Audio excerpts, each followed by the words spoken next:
Assalamualaikum warahmatullahi wabarakatuh. Halo semua, salam sehat bagi kita semua ya. Kami dari Karang Taruna, Abinaya Upangga ingin berbagi pengalaman ke Bapak, Ibu, Kakak maupun adik semua terkait bagaimana sih cara yang tepat untuk menangani kasus penyakit COVID-19 di lingkungan sekitar kita. Sebelumnya, perkenalkan dua narasumber kita yaitu ada Ibu Yosefina yang bekerja di RSUD Cibinong sebagai bidan dan ada juga Mbak Fajar yang bekerja di Puskesmas Kampung Makassar, Jakarta sebagai tenaga kesehatan. Oke, langsung aja ya kita sharing ke Mbak Fajar Yulianti atau yang akrab disapa Mbak Uli dan Tante Yosefina. Menanggapi permasalahan lingkungan kita yang sedang resah terhadap penyakit COVID-19 ini, menurut Tante dan Mbak Uli, gimana sih cara penanganan COVID-19 ini bagi kita semua, meliputi keluarga inti maupun tetangga di lingkungan sekitar? Kami sebagai warga biasa umumnya tidak memiliki pengetahuan yang cukup di bidang COVID tersebut. Dan mungkin pastinya terdapat beberapa warga yang menganggap sebelah mata terhadap penyakit COVID-19 ini.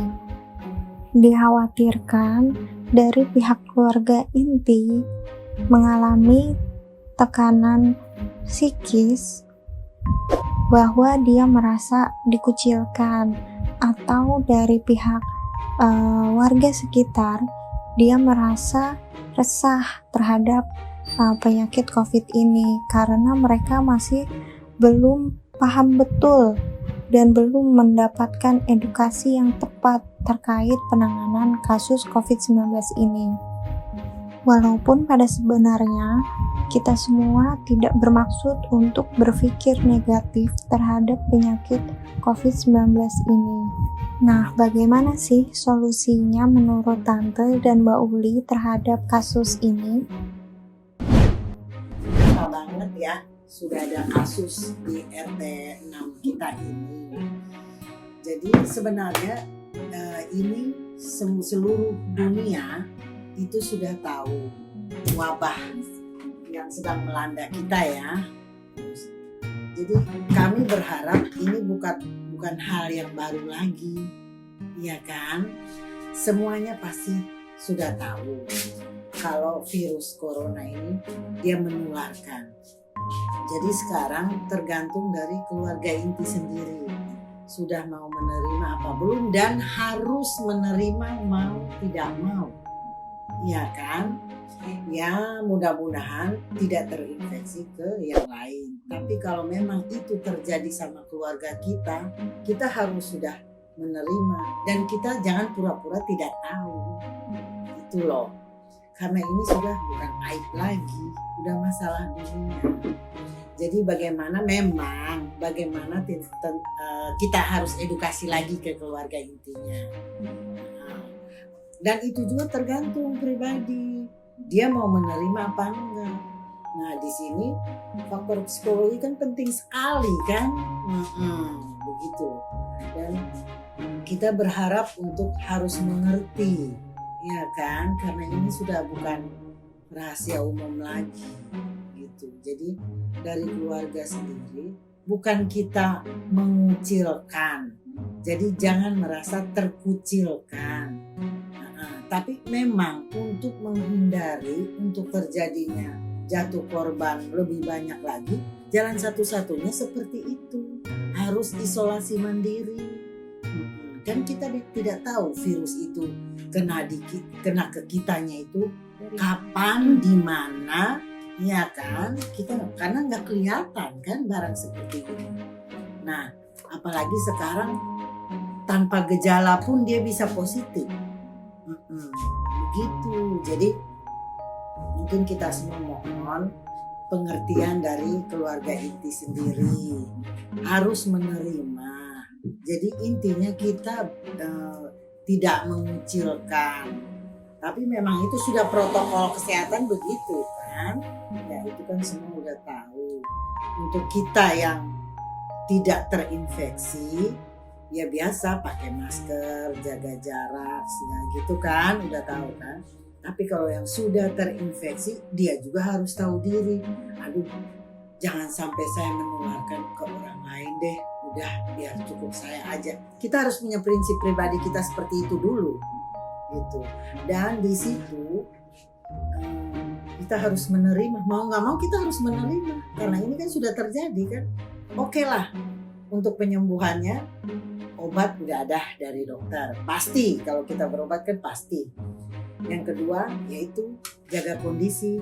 Kita harus makan yang banyak, cukup istirahat, olahraga biar kondisi kita fit.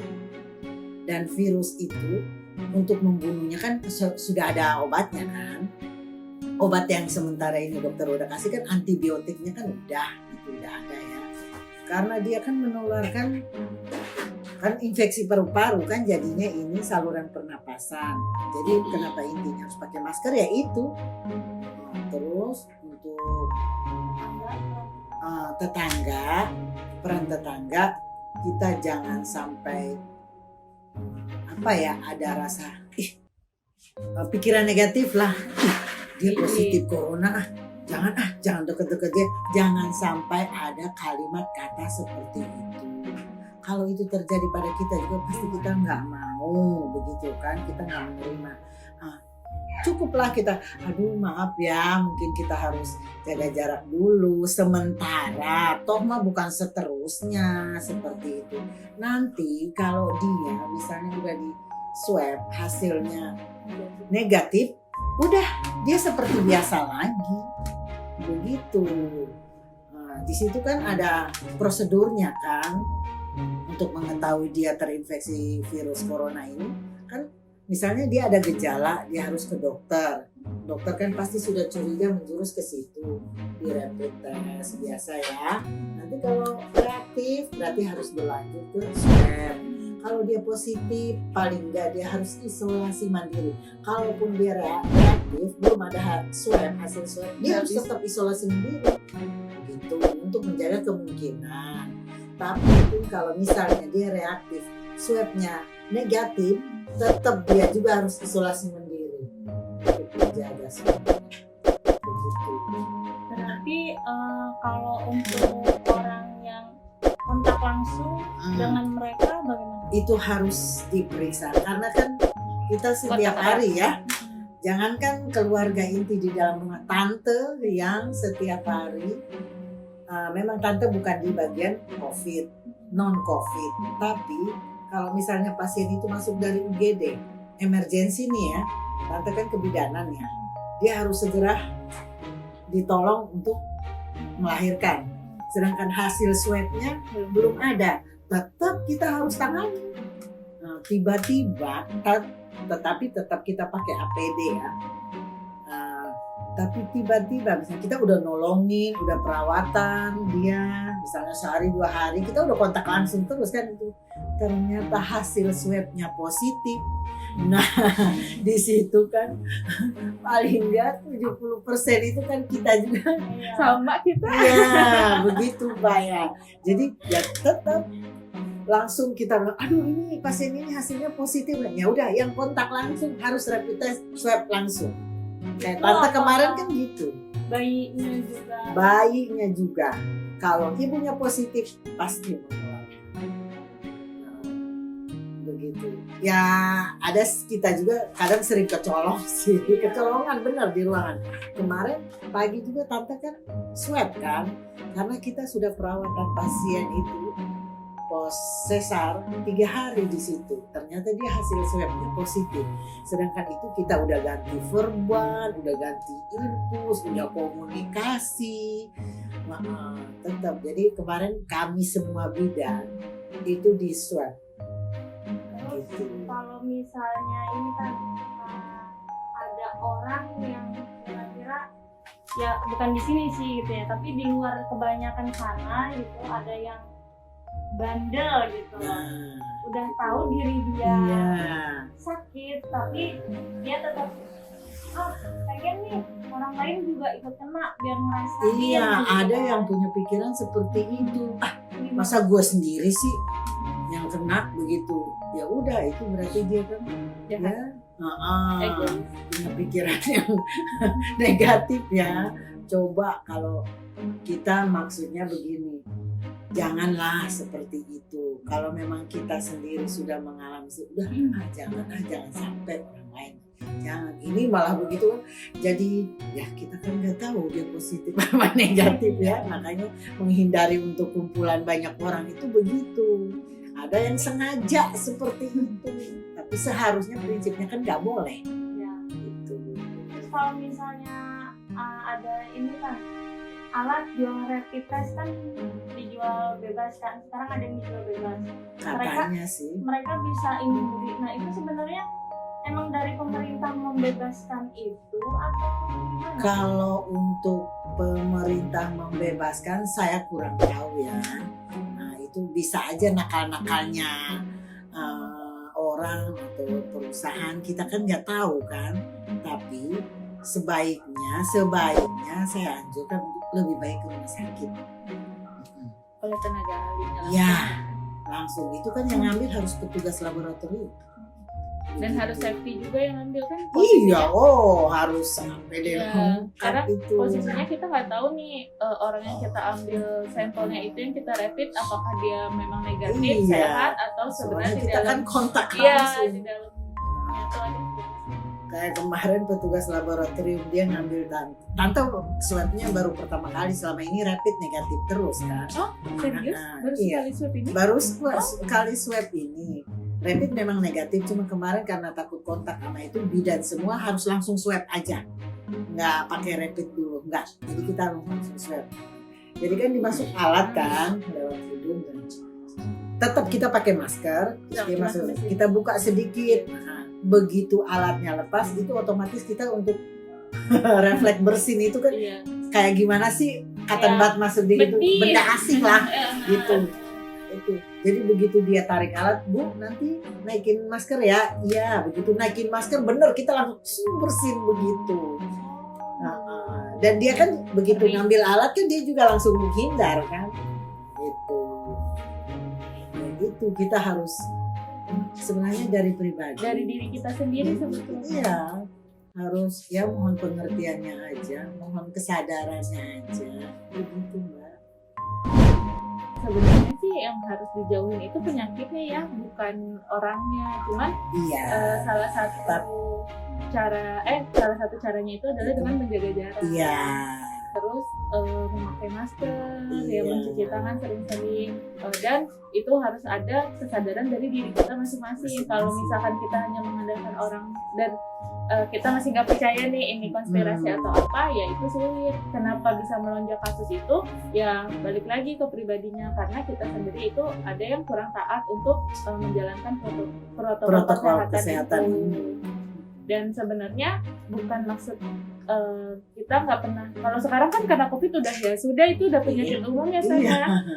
Jadi bukan mengucilkan, tapi seharusnya kita orang sekelilingnya itu memberikan semangat, Memberikan support. Iya, memberikan support karena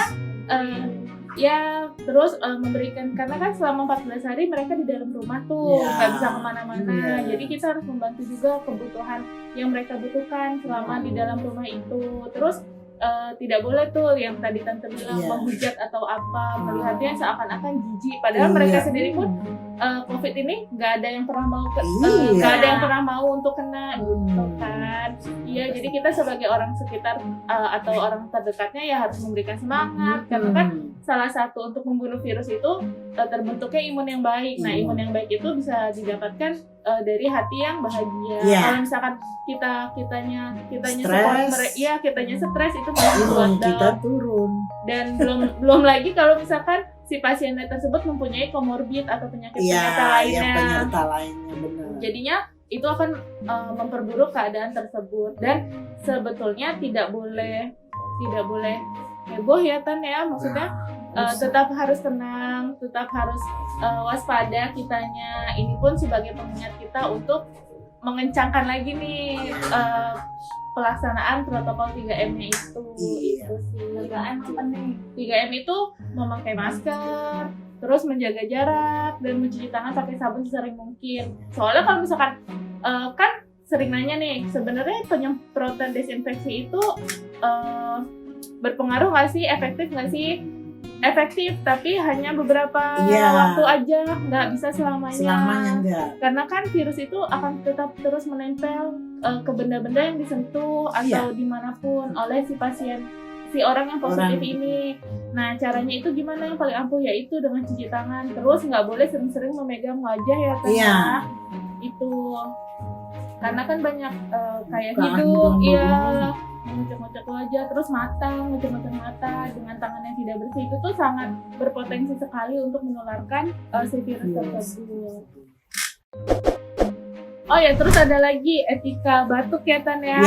Nah, etika batuk itu kalau misalnya kita batuk kan selama ini kayak iklan-iklan di TV kan ditutup pakai telapak tangan. Sebenarnya itu salah. Yang benar itu kita lakuin pakai lengan bagian dalam. Kayak nyium ketek kita sendiri aja. Jadi virusnya itu nggak nempel di tangan. Ini ya kan, kalau yang aku baca-baca tuh kebanyakan warga seluruh Indonesia ini sempat kesal dengan peraturan pemerintah yang selalu bergonta-ganti kan ya. Kadang katanya masker kain kok boleh tapi sekarang nggak boleh gitu. Nah, itu kira-kira kenapa nih pemerintah sering melakukan kayak gitu, atau dari pihak WHO sering melakukan perubahan itu, kenapa gitu? Kalau setahu tante ya, kami di rumah sakit tenaga kesehatan tidak menganjurkan untuk pakai masker kain itu, karena itu ya itu tadi dibilangin orang nakal, dia hanya itu kan kain biasa, ya kan, mencari duit lah istilah mereka kan. Tapi kalau masker bedah ini dia kan ada 3 lapis. Biar kita lihat tipis gini, jangan anggap sepele. Dia memang ada 3 lapis. Kalau kain itu kan cuma 1 lapis, bisa nembus dong seperti itu. Terus kalau misalnya masker kainnya dikasih sama tisu gitu, itu tetap aja. Kalau kita sih tidak menganjurkan seperti itu. Justru kita biar kata sudah pakai masker bedah ini, kita harus lapis lagi dengan N95. Ngapnya minta ampun. Makanya nakes itu termasuk teman tante ada yang kena jantung, ya jadi infeksi. Karena apa? Karena jadi kekurangan oksigen kan. Karena ngap banget, nggak bisa napas kita. Terus kenapa kalau misalkan pakai masker kain itu bisa tetap menularkan? Kan sebenarnya udah ada aturannya itu maksimal 4 jam ya dipakainya. Tapi kan selama ini masker kain, apalagi kayak pedagang-pedagang udah ngerokok, kayak maskernya cuma ditaruh di bawah. Hanya asal begitu-gitu. Untuk di lingkungan kita sendiri nih, kan sepertinya untuk jangankan kota besar seperti ini, kadang di daerah pun masih kurang untuk penyuluhan masalah edukasi. Sementara kita kan nggak boleh mengadakan kumpulan orang. Nah, ada nggak sih cara kita untuk menyalurkan edukasi tapi via yang lain gitu? Boleh, kita datang dari rumah ke rumah juga boleh, Mbak. Boleh, yaitu jaga jarak, pakai masker. Ya kayak Mbak begini berarti ya. Door to door berarti ya kan. Tapi yang lebih disarankan sih, ya kan hampir semuanya nih punya media sosial nih. Jadi kan paling enggak udah tahu lah dia bisa memanfaatkan media sosial. Dan yang paling penting, kita harus bisa ngebedain mana hoax, mana yang benar. Karena banyak orang yang udah ketakutan, jadi parno, jadi semuanya informasi diterima. Padahal sebetulnya itu banyak yang hoax. Nah, udah gitu terus kayak obat-obatan herbal itu sebenarnya gimana ya Tan? Katanya misalnya bawang putih bisa menghilangkan corona. Bisa aja Mbak, bisa. Kalau kita untuk ya itu kan semuanya intinya untuk di stamina kan. Bisa, boleh kita pakai seperti itu tuh boleh, kayak minyak kayu putih dicoba boleh, kalau merasa cocok mah nggak apa-apa, tapi intinya kita harus makan ya, kalau kita cuman herbal aja intinya mah psikis ya kayaknya, psikis nomor pertama. Boleh sih seperti itu, Kalau dokter saya sih bilang boleh-boleh saja. Tapi Ya itu intinya di kita makan yang banyak. Sebenarnya kalau untuk stamina tubuh itu di kita konsumsi makanan. dan nggak boleh dan kalau lah stres mungkin yang namanya manusia kan pasti punya Ya, pikirannya masing-masing, pikiran. tapi harus bisa mengelola stresnya itu karena segala macam penyakit itu sebenarnya bersumber dari pikiran Pikiran itu. gitu.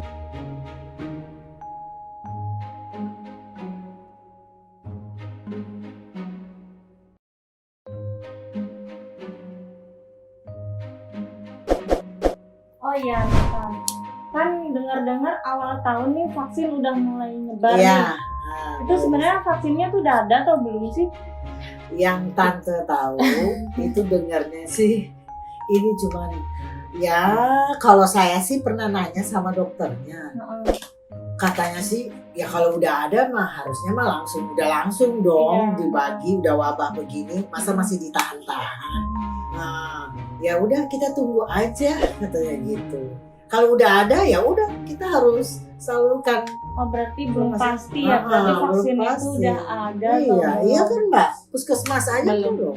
Iya, makanya soalnya kan katanya lagi trial gitu kan. Nah, mereka baru tahap keberapa tapi tuh sempat gagal nggak salah di tahap kedua.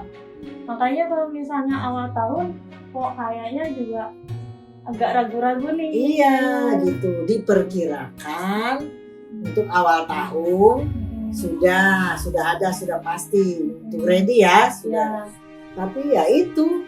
kita masih belum bisa memastikan.